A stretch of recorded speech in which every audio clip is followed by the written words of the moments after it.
Ladies and gentlemen, welcome to Finding Folklore, the storytelling podcast that explores all that is myth, legend, and folklore from Scotland and beyond. Today, I am joined by Caroline Carmichael, a fantastic storyteller and artist, and one of the members of our Compass Storytelling Club. Thanks for joining us, Caroline. Oh, you're very welcome. It's lovely to be with you. So you're gonna tell us a story today. I am. I'm going to tell you a story that I was first told when I was a child. I was told snippets of it when I was younger. I'm from a town called Clonmel in Tipperary, and our neighbouring county is Kilkenny. And true to all the counties in Ireland, there's a bit of a rivalry. So, um, this this story is sometimes told with a bit of Tip or Kilkenny getting their comeuppance, but I'm sure in Kilkenny, maybe it's not told like that. But I put together some of the little bits of information that you get about a tale from different places. So it's an amalgamation of different versions of the tale. Okay, sounds good. Um, I'll just let you start whenever you're ready. So this story is going to take us, like I said, to Kilkenny. And several hundred years before the witch mania took over Europe, there was a young girl called Alice Keitler who lived in Kilkenny. And she was the daughter of a wealthy banker. And he adored her. She was a beautiful young woman and she was bright. She was so bright that he just Joe marveled in how clever she was. So he would take her to work in the bank and he would allow her learn anything she wanted, which was unheard of in the late 1200s. So by the time she was 16, she knew everything there was to know about banking. She knew everything there was to know about business. And yeah, she wasn't just going to settle for anything. But that time, as a woman, you needed a man, you needed a good man by your side. So at 16, her father found a young man who he thought would be suitable, a man called William Outlaw. Now, it's believed that Alice could see right through this man, that he was only wanting to marry her for the money. And so she wasn't quite keen, but the father thought it was a good match. So she was married when she was 16 to William Outlaw, but he didn't last very long. Less than a year, and he had died. This followed by 3 more husbands. And she had one son from those marriages. Not a single husband lasted more than a year. And they would get the last husband died from some mysterious disease where his hair started to fall out, his skin started to get sort of yellow and pale. So rumours started to flutter around Kilkenny about Alice. And as I said, Alice had one son from these marriages, and she adored her young boy called William. Oh, she loved him. She doted on him. She spoiled him. He wasn't really liked throughout Kilkenny. He was considered a bit of a brat, somebody who showed off, who walked around with a swagger like nothing could touch him. Other rumours spread around Kilkenny about Alice, that a dark stranger that was nicknamed Art Artisan would commonly visit her home. People in Kilkenny believed it was the devil himself that was visiting them. And yeah, the rumours continued to spread. But what could you do? Alice was a woman of power. She'd inherited power from her family. She'd inherited power from her various husbands. And what was kind of strange as well about Alice is at that time, if you were a woman and you had money to show off, you would have many servants. But Alice actually only had one servant. It was her one servant and her son, William, and the occasional visit from Art Artisan. One evening on her street, her neighbour heard something late at night outside his window. He lived directly across from Alice, and he heard this noise. He heard somebody clattering about outside, and when he looked out his window, he saw Alice, Dame Alice, sweeping and sweeping the road. She was up one end of their street and sweeping down, and he thought, the church have got her. That's her doing her penance for all her bad deeds and her visit from that dark stranger. But then he could hear her murmuring something. So he put his head to the window and he the shutters clattered, and it was such a loud bang in his head, he ducked because he thought, oh no, Alice will have seen him. But then when he went and he looked out the window again, he noticed that she was still almost like in a trance, sweeping and sweeping and sweeping. And they listened carefully. To my son William, come all the wealth of Kilkenny, and she swept. To my son William, come all the wealth of Kilkenny, and she continued sweeping. And then she made her way up to the other side of the street and started sweeping again. To my son William, come all the wealth of Kilkenny. And he watched her sweep all the dust and into her home. Thought this was very strange, but everybody thought Dame Alice was a bit strange. So he kind of put it to the back of his mind and continued on with his life. Actually, as the months followed, every business in that street went under and everybody started to do badly. And people were wondering what's going on. Even the beggars had left the street. But the only people who were still doing okay was Alice and her son, William. They seemed to be making more money than ever. William was walking around with such a swagger that nothing could touch him. And there was a lot of chatter about, well, how come Alice is doing so well? And the neighbour remembered that night and thought, oh, is there something in this? So he told his neighbour, who told another neighbour, who told somebody else. And by the end of the day, the whole of Kilkenny were talking about Alice sweeping the street. And the word got to the mayor.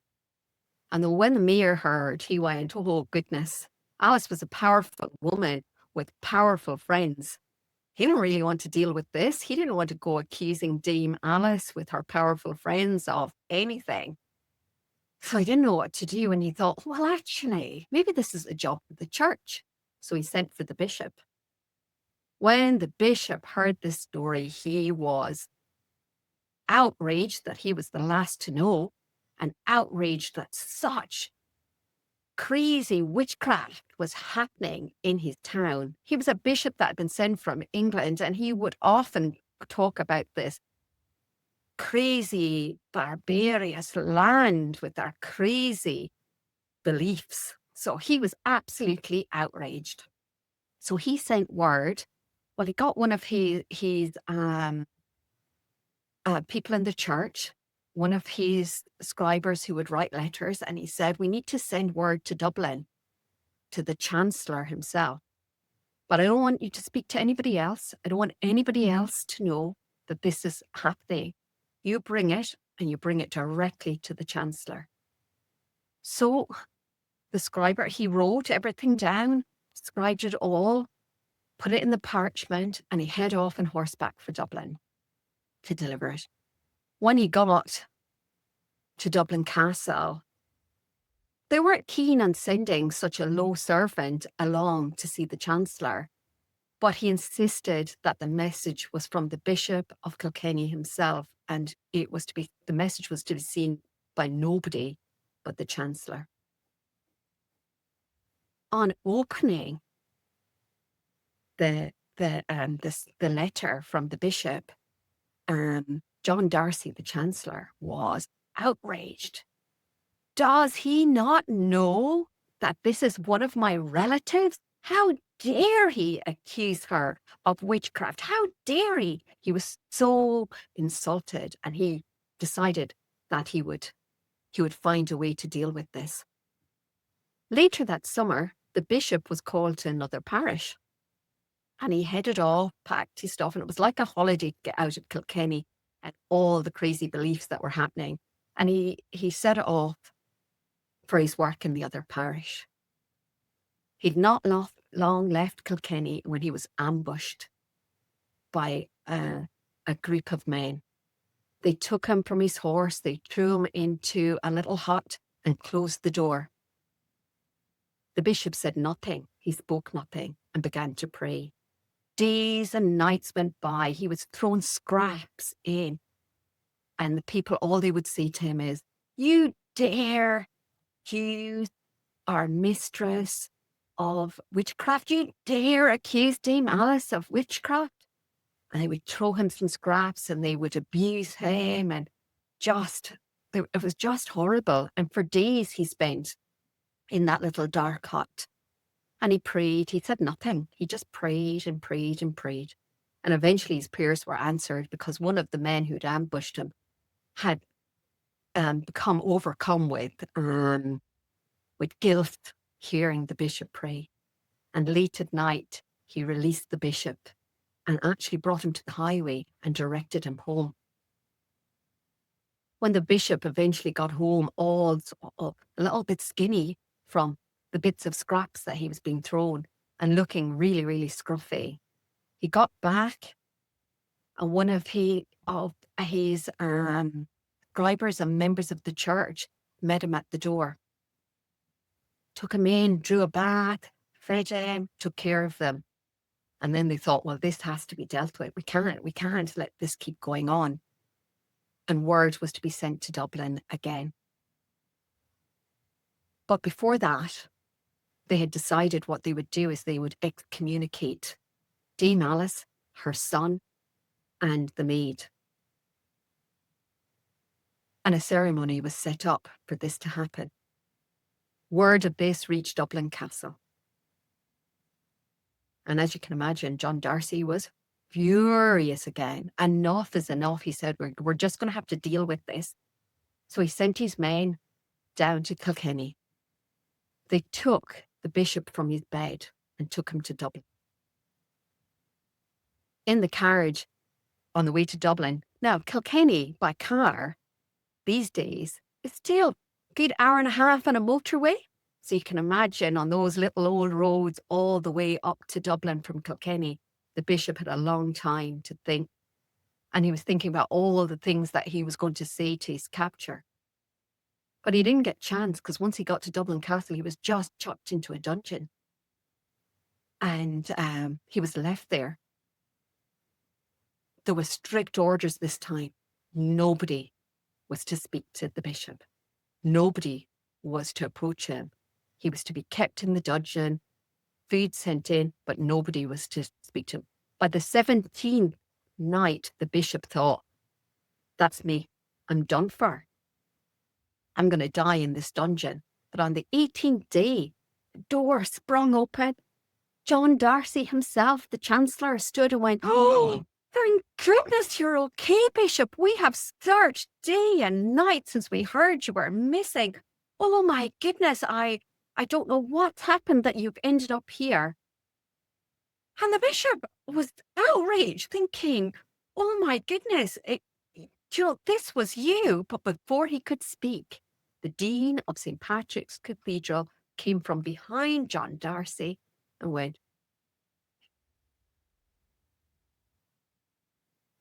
So the bishop said nothing. It turned out that the bishop's young helper had followed the carriage to Dublin. He'd got word to the cathedral about what had happened, about that the bishop was being held at Dublin Castle. So now, after this, there had to be a trial. And a trial was called. And one of the first witch trials of Ireland. Like I said, about 300 years before the hysteria started across Europe. So trial was called, and William, his mother, Dame Alice, and the maid were all accused of witchcraft. On the day of the trial, William stood up. He denounced his mother. He said, I didn't know anything about this. This is all news to me. I didn't know anything. And he totally denounced his mother. And it was decided he could go free, but he would have to pay a hefty fine. And he agreed to that he would pay that fine. His mother, however, she wouldn't speak. She wouldn't speak at all. She wouldn't answer the questions. She wouldn't say anything. And neither did her maid.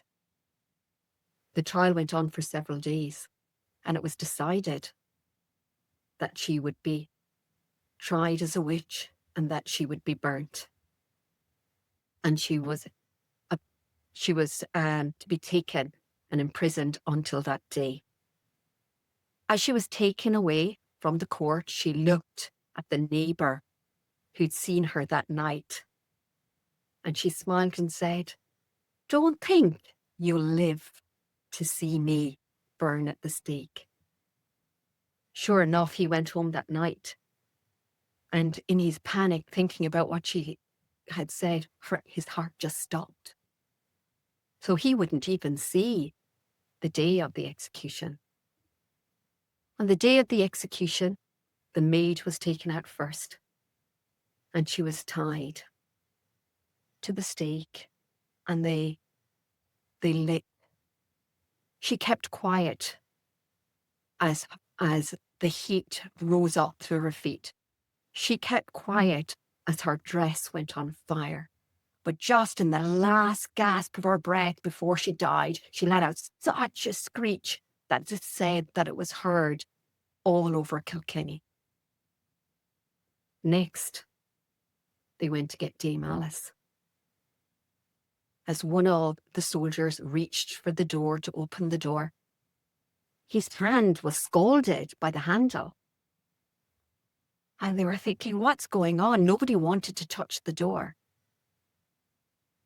They called for the executioner and everybody to come to help. They brought buckets of water and they threw them at the door to cool it down, and eventually they opened it. But all that was left inside was the trails of burned hay in the cell. Nobody knows what happened to Dame Alice, where she went. People in Kilkenny believe that she still roams the city. What's interesting about this story is that there was a woman called Claire Nolan who wrote a book called The Stone. And it's a really interesting book about the life of Dame Alice and her trial. And it's really interesting. But 5 years before she wrote that book, there was a man called Paddy Shaw in America who'd heard the tale as well. And he'd done a painting of her. Neither of them knew that one had wrote the book and one had done the painting. But Paddy Shaw, some years ago, when he was clearing out his studio, he refound the painting and he thought, oh, that should go home. Dame Alice should go home to Kilkenny. So he sent the painting to Kilkenny, and there's an inn called the Keitler Inn that you can sit and have a pint, and the painting is in there. So when the painting arrived, all the locals started getting in contact with Claire's father, Pat, saying, you have to come and see this painting. You have to come and see this painting. You're not going to believe it. So Pat went along, saw the painting, and it looked like a painting of his daughter. He called his daughter Claire to see it, and she said she felt like she looked in a mirror. So maybe Dame Alice did come home. Maybe Dame Alice has always been home within the people of Kilkenny. And that's my tale for today. Thanks, Caroline. That's a great story. Question, just for clarity's sake, how much of it do you think is based, like these were all real people, so real events, yeah. Just want to clarify in case anyone listening is thinking that it's entirely fiction, but it's not. These are These were real No, people that actually lived, and it was a real yeah. trial, etc.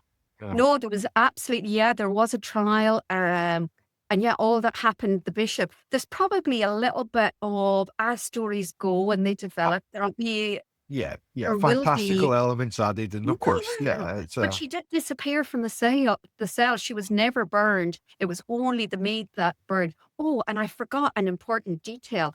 Actually, William, her son, he did pay the fine. And actually, the bishop asked eh, for the fine to pay for the church roof to be fixed.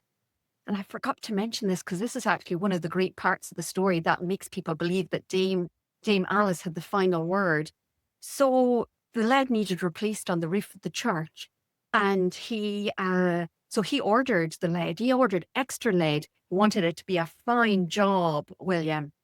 Um, but not long after the roof was fixed, with the weight of the lead, it all collapsed in the church. And it said the people of Kilkenny believed that that was Dame Alice having the last word with the bishop who had, uh, organised the trial against her. But yeah, all those people and the collapsing of the roof and the fining of William, yeah, all they're all actually true. happened. Yeah, You can yeah, find them in the archives. You can find the archive of the trials. And Claire Nolan wrote a great book about it. Um, and there's also sort of stories about it in Eddie Lenihan's. He wrote a book called Ferocious Irish Women. She's one of the women that's documented in that. Yeah, so if anybody wants to do a bit of research, because there's quite a few versions, but they all hold those elements that I put in the story today, but yeah. just maybe different ways of telling it. Okay, no, that's fantastic. So, a bit about yourself then. What brought you to storytelling? Oh, it's hard, isn't it, to say? Because Uh, when I was growing up in Ireland, I've always loved listening to stories. It's one of my favorite things to hear an oral story and somebody tell you a story. Like ever since I was a child, I absolutely loved it. And in my work in community education, I would quite often use a little bit of storytelling, develop projects and things like that. And then I was at an event one day, it was a Gaelic event, and there was a storyteller there. It was a really good event. And my friend that was with me said, "Oh, you could do that." And I thought, "Oh, I didn't know you could do that. I would quite like to do that." So I got in touch. This was quite a long time. So it's been quite a journey. This was back in sort of 2016, 2017. So I started looking into it, and I looked into the apprenticeship at the Storytelling Centre in Edinburgh. And I got in touch with them. And I kind of loosely started. And then I had to take a step back. And then I properly got involved in it from about 2000. And then that just started this amazing journey where I had the opportunity to do a 4-day sort of mentoring thing with David Campbell at his home in Edinburgh and Linda Williamson, and met a variety of other storytellers.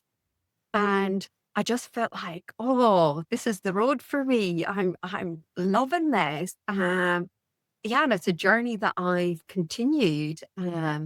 So yeah, that's kind of what brought me into it. It was kind of always part of my life, but I didn't realize that you could go out there and do that. Money from telling stories to people. Yeah, yeah. So it's quite You exciting. also you mentioned Gaelic, so you do some shows in Gaelic as well as English. Yeah, so I don't do them fully in Gaelic, but I incorporate Gaelic elements into the stories, very much for maybe people who are new to the language, and would just like to have a couple of phrases, sort of incorporating little bits of phrases and things that they can take away from with the story. That tends to be the approach. I would like longer term, maybe, to fully tell the stories in Gaelic, but I'm still developing my fluency myself, and continue to study Gaelic. But yeah, at the moment, yeah, I very much incorporate in the story. Although I do deliver a wee Gaelic book blog session, and that's all in Gaelic. That's rhymes and stories for the under fives. So that keeps it, the language nice and simple. Yeah. Okay, perfect. So if anyone would like to see you live, you, Sandra, and myself are performing on the 20th of June at Mhm. the Arthur Conan Doyle Centre in Edinburgh, and the show is called Crossing the Threshold. Do you want to give a brief introduction to what the show's about? Well, so sort of in June, in midsummer, there's the idea where the worlds, the other world and our own world, become closer together. And in midsummer, there's sort of a crossover where people of this world sometimes wander to the other world, and vice versa. So there'll be tales of from sort of those interactions, um, and the mysterious things that happen when these worlds collide.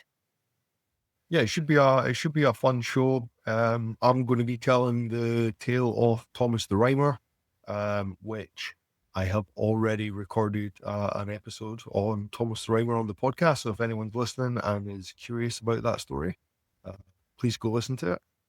It will be better in person than it is recorded, inevitably. Yeah, as you were kind of saying before we started recording, it's unusual telling a story to, in your case, just me. Yeah, In my case, when I do them, it's just I'm sitting talking to a screen. So it is a bit different. There's a bit more, a there's been live show more has a bit more interaction. atmosphere. Yeah, Yeah, yeah, yeah. but but I think for doing the story just to me, you've done an incredible job. So, well done, much better than I've done in my initial talking to a screen. So it just takes a while to get used to it. Oh, So absolutely. Absolutely. And I've probably let little bits out because when you're with the audience, you're kind of, yeah, I don't know. I find it much easier. So I'm hoping I didn't leave any important bits out of the story. Yeah. I think you covered your bases pretty well. Caroline, if where can people find you if they want to look you up online or something? So I am on Instagram under Caroline Carmichael, artist and storyteller, but you'll also find me on Facebook. Um, Again, Caroline Carmichael, artist and storyteller. And actually, I'll have just started, because this will be going out in June, I'll have just started the 100 Days Project Scotland. So you'll see me putting a little bit of artwork up every day for 100 days from the 1st of June to the beginning of September. And usually my focus is on story research that I'm doing. So that'll be the same today. So yeah, join me on that journey from June to September. And I'll be posting them on Instagram and my Facebook page. So yeah, come follow. Amazing. And if anyone is interested in looking at us as a unit, they can find us at Compass Storytelling Collective on Instagram. Um, and thank you very much for joining me, Caroline. It's been great having you. And for everyone at home, until next time, may the devil walk behind you. Bye for now.